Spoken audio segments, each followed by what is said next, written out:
বোনের মৃত্যু গল্পের 5 নাম্বার পর্ব শুরু করা যাক।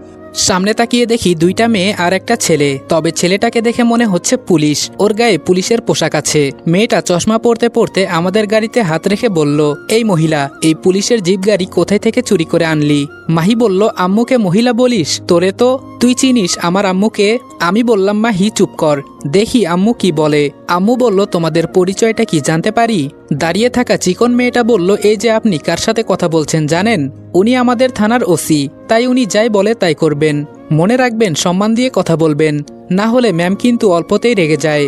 আমি আস্তে করে বললাম, মাহিরে, আজকে মনে হয় ওরা শেষ। মাহি বলল, শেষ তো হবেই, তবে আমার মনে হচ্ছে ওরা ভুয়া পুলিশ। আম্মু বলল, আচ্ছা তাহলে বলো এখন আমাদের কি করতে হবে? চশমা পরা মেয়েটা চুলগুলো সামনে এনে বাতাসে উড়াতে উড়াতে বলল, গাড়ির কাগজপত্র আছে নাকি? আম্মু বলল, পুলিশের গাড়িরও নাকি কাগজ থাকে? এটা তো আগে জানতাম না। মেয়েটা বলল, কোন থানার সামনে থেকে এই গাড়ি চুরি করে আনছেন? আবার বলেন পুলিশের গাড়ির কাগজপত্র লাগে নাকি? আমি বললাম, এই যে ম্যাডাম, বাঁচার কোনো ইচ্ছা আছে নাকি? কাকে কি বলছেন জানেন? আম্মু বলল, বাবা তুই চুপ থাক, দেখি উনি কি বলে। আমরা তো অপরাধী, গাড়ি চুরি করে সত্যিই ধরা পড়ে গেলাম। গাড়িটা আমাদের চুরি করা উচিত হয় নাই, তাও আবার পুলিশের। আমাকে মাফ করে দেন ম্যাম। আমি বললাম, আম্মু তোমার মাথা খারাপ হয়ে গেছে? মেয়েটা বলল, এই ছেলে তুই কে রে? এত কথা বলিস কেন? দেখে তো তোকে সুস্থ লাগছে না, নাকি আমার হাতে আবার গুলি খেতে চাস? মাহি বলল, ভাইয়া আজকে মজা হবে, আম্মু ওদের সাথে মজা করছে, বুঝিস না তুই? আম্মু বলল, তো এখন আমাদের কি করতে হবে? মেয়েটা বলল, কিছু মালপানি দিয়ে দেন, তাহলে কেউ আপনাদের কিছু বলবে না। আম্মু বলল, ওহ তাই, কিন্তু টাকা পয়সা তো আমাদের কাছে নেই। আবার চিকন মেয়েটা তেরে এসে বলল, এই মহিলা, ম্যামের মুখের উপর কথা বলার সাহস কি করে হয়? মাহি বলল, তোকে তো আবার আমার আম্মুকে মহিলা বলিস? আম্মু বলল, মাহি শান্ত হ, এসব পিচ্চি ছেলে মেয়ে, এখনো এত বুঝে না। এটা বলতেই মেয়েটা চশমা খুলে বলল, কনস্টেবল এখনই ওদের জেলে ঢুকিয়ে দাও। পাশে থাকা মেয়েটা বলল, থাক ম্যাম, মাফ করে দেন। আর শোনেন, ম্যাম যা বলেছে রাজি হয়ে যান, এতে আপনাদের মঙ্গল হবে। আমি বললাম, আম্মু এদের কাহিনী আর ভালো লাগছে না, এখন বাড়িতে যাব, যা করার তাড়াতাড়ি করো। আম্মু বলল, 1 মিনিট দাঁড়া বাবা, এই ছেলে এইদিকে আসো। ছেলেটা আম্মুর কাছে এসে বলল, কি হয়েছে এখানে? আর এত ঝামেলা এখানে কিসের? আম্মু বলল, তোমার আইডি কার্ড দাও। ছেলেটা আইডি কার্ড দিল আম্মুর হাতে। সত্যি, তাহলে ছেলেটা পুলিশ, কিন্তু মেয়েগুলো কারা? আম্মু বলল, ওরা তোমার কি হয়? মেয়েটা বলল, এই মহিলা তো বেশি বেশি করছে, ভাইয়া তুই সর, আজকে ওদের জেলে ঢুকিয়ে দিব। আম্মু আইডি কার্ডটা ছেলেটার হাতে দিয়ে বলল, তুমি জানো আমি কে? ছেলেটা বলল, না। আরে তোরা কি শুরু করলি? চেনা নেই জানা নেই, অযথা ওদের গাড়ি আটকালি কেন? আর এটা তো পুলিশের জিপ, এতক্ষণে আমার নজরে পড়লো। আসসালামু আলাইকুম ম্যাম। আম্মু বলল, একজন পুলিশ অন্য পুলিশকে চেনে। আম্মুর পরিচয় দিতেই ছেলেটা সাথে সাথে স্যালুট করলো। মেয়েগুলো তো ভয়ে দৌড় দিবে অবস্থা। আম্মু বলল, এখানে থেকে কেউ যদি 1 পা দূরে যাও তবে তোমাদের জেলের ভাত খাওয়াবো। ছেলেটা মাথা নিচু করে বলল, সরি ম্যাম, ওরা 2 জন আমার বোন, একজন আমার চাচাতো বোন, আরেকজন নিজের আপন বোন।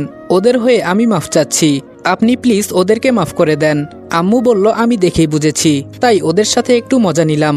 মেয়েটা বলল, ম্যাম আমাদের মাফ করে দেন, আমরা আজকে প্রথম কারোর সাথে মজা করতে গিয়ে বিপদে পড়ে গেছি। আম্মু বলল, এখানে কি তুমি একাই আছো? ছেলেটা বলল, না ম্যাম, ওরা একটু থানায় গেছে, আর এই সুযোগে ওরা। আম্মু বলল, আমি ছাড়া অন্য কেউ হলে কিন্তু মাফ পেতে না। আমি বললাম, চেহারা সুরত দেখতে তো মাশাল্লাহ, হঠাৎ এমন ফাজলামো করার ভূত মাথায় চাপলো কেন? মেয়েটা বলল, ম্যাম উনি কি আপনার ছেলে? আম্মু আমার দিকে তাকিয়ে বলল, হুম। ছেলেটা বলল, কি হয়েছে ভাইয়ার? আমি বললাম, কিছু না। আম্মু চলো, আমাদের দেরি হয়ে যাচ্ছে। মেয়েটা বলল, রাগ করলেন নাকি ভাইয়া? মাহি বলল, আমি রাগ করেছি, আমার আম্মুকে তোমরা মহিলা বললা কেন? মেয়েটা বলল, ম্যাম সরি, আমাদের ভুল হয়ে গেছে। পাশের চিকনা মেয়েটিকে থাপ্পড় দিয়ে বলল, সব হয়েছে এর জন্য ম্যাম। ও বলে পুলিশ নাকি সবার সাথে রাগ করে কথা বলে। আম্মু বলল, তোমরা দেখি পুলিশের মান সম্মান মাটিতে মিশিয়ে দিতে লাগছো। আচ্ছা এসব কথা বাদ দাও, আমি কিছু মনে করি নাই। মেয়েটা বলল, আপনাকে ধন্যবাদ ম্যাম, আমরা একদিন আপনার বাসায় বেড়াতে যেতে চাই। ছেলেটা বলল, এই মায়ের খাবি এখন, কার সাথে কিভাবে কথা বলতে হয় জানিস না? আম্মু বলল, থাক আর বকা দিও না। আচ্ছা এই নাও আমার কার্ড, একদিন সময় করে তোমরা 3 জন চলে আসিও। আমি বললাম, দেখ মাহি, এখন একেবারে আমাদের বাসা পর্যন্ত যেতে চাই। মেয়েটা বলল, ভাইয়া কিছু বললেন নাকি? আমি বললাম, না না, আমি আর কি বলবো, তো এখন আমাদের সাথে চলেন, বেরিয়ে আসবেন আমাদের বাসা থেকে। মেয়েটা বলল, না ভাইয়া আজকে আর যাব না, আর আপনাকে দেখে মনে হয় আপনি অসুস্থ, আগে আপনি সুস্থ হন তারপর যাব। ওদের কাছ থেকে বিদায় নিয়ে চলতে শুরু করলাম। আমি বললাম, আম্মু চেনা নাই জানা নাই ওদের তুমি আমাদের বাড়িতে আসতে বললে কেন? আম্মু বলল, ও মা, আমি আবার কি বললাম? তুই নিজেই তো বললি আজকে চলেন আমাদের সাথে আমাদের বাসায়। আমি বললাম তুমি যেভাবে ওদের সাথে কথা বলতে শুরু করেছিলে তো কি বলবো আমি, আর কি সব ফালতু মেয়ে ভুয়া পুলিশ সাজার অভিনয় করে। মাহি বলল, তবে তুই যাই বলিস না কেন ভাইয়া, মেয়েটা কিন্তু সুন্দর আছে। আমি বললাম, আহা কত যে সুন্দর তা তো দেখছি, ওদের দেখলে মনে হয় আমার শরীর থেকে কতটা মাংস কেটে ওদের শরীরে দিয়ে বলি, তাও বোন চিকনা থাকিস না। আম্মু বলল, সত্যি বাবা, এদের মাঝে তোর কাউকে পছন্দ হয়েছে? আমি বললাম, আম্মু তুমিও শুরু করে দিলে। আম্মু বলল, যাই বলিস, মেয়ে দুইটাকে আমার খুব পছন্দ হয়েছে। মাহি বলল, তাহলে দুজনকেই ভাইয়ার বউ করে নেই। আমি বললাম, আম্মু তোমার মেয়েকে মুখ বন্ধ করতে বলো, না হলে এখান থেকে ঠেলা দিয়ে ফেলে দিব। আম্মু বলল, গাড়ির মাঝে তোদের আর ঝগড়া করতে হবে না, চুপচাপ এখন একটু বসে থাক। তবে হঠাৎ আম্মুকে মন খারাপ করে গাড়ি চালাতে দেখে অবাক হয়ে গেছি। আমি বললাম, আম্মু তোমার কি মন খারাপ? আম্মু বলল, না তেমন কিছু না। আমি বললাম, সত্যি করে বলো, আমি কিন্তু বুঝতে পেরেছি। আম্মু বলল, একটু মন খারাপ। মাহি বলল, কেন আম্মু, কেউ কি তোমাকে কিছু বলেছে? আম্মু বলল, জীবনটাই কাটিয়ে দিলাম এই পুলিশের চাকরি করে, এখন একটু সুখ দরকার। আমি বললাম, আমি চাকরিতে জয়েন করব আর তুমি চাকরি ছেড়ে দিবে? আম্মু বলল, না রে বাবা, তবে আজকে ওই মেয়েদের দেখে মনে হলো আমার একটা বৌমা দরকার। আমি আম্মুর মতিগতি বুঝে গেছি, উনি যে কি বলতে চান, তাই চুপ করে বসে আছি। আম্মু বলল, আমার এখন বয়স হয়েছে, এখন আমি আমার নাতি নাতনিদের মুখ দেখতে চাই, ওদের নিয়ে খেলা করব, ঘুরবো ফিরবো। আমি বললাম, আরো বলো, তোমার যা ইচ্ছা আছে সব বলো, আর আমি শুধু শুনি।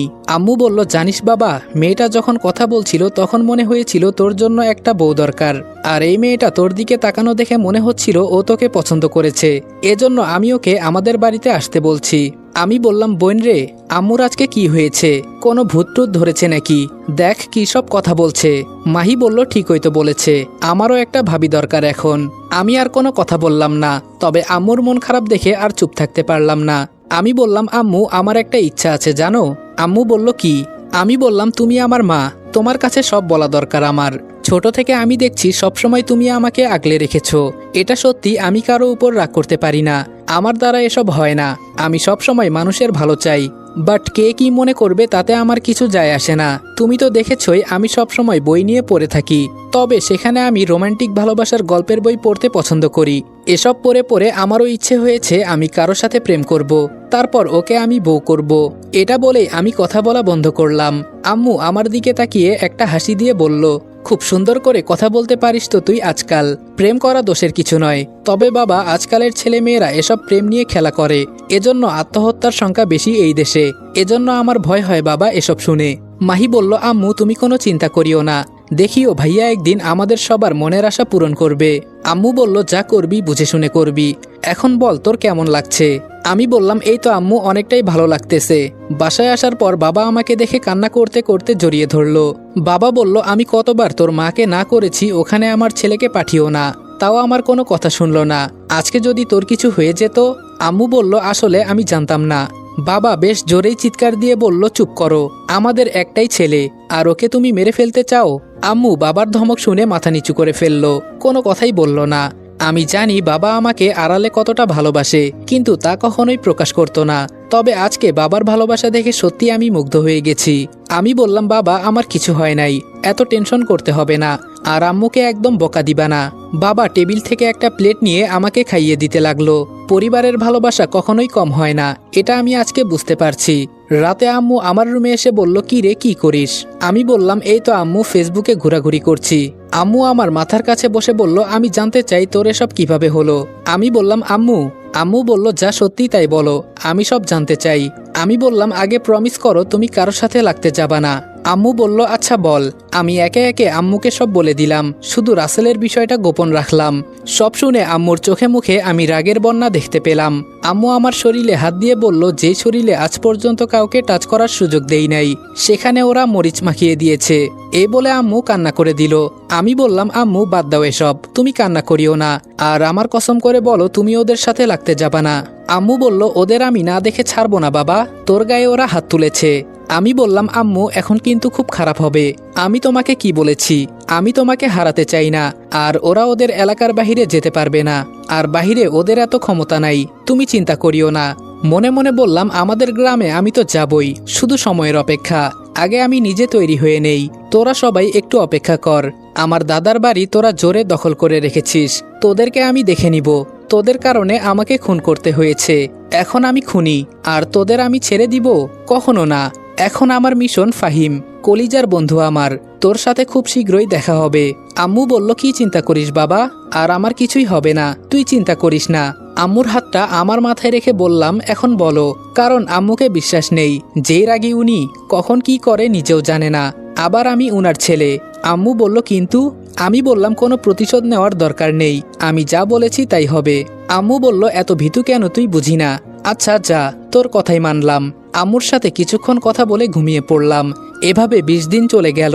এখন আমি মোটামুটি অনেকটাই সুস্থ। অনেকদিন ভার্সিটিতে যাওয়া হয় না, তাই কালকে যাব চিন্তা করলাম।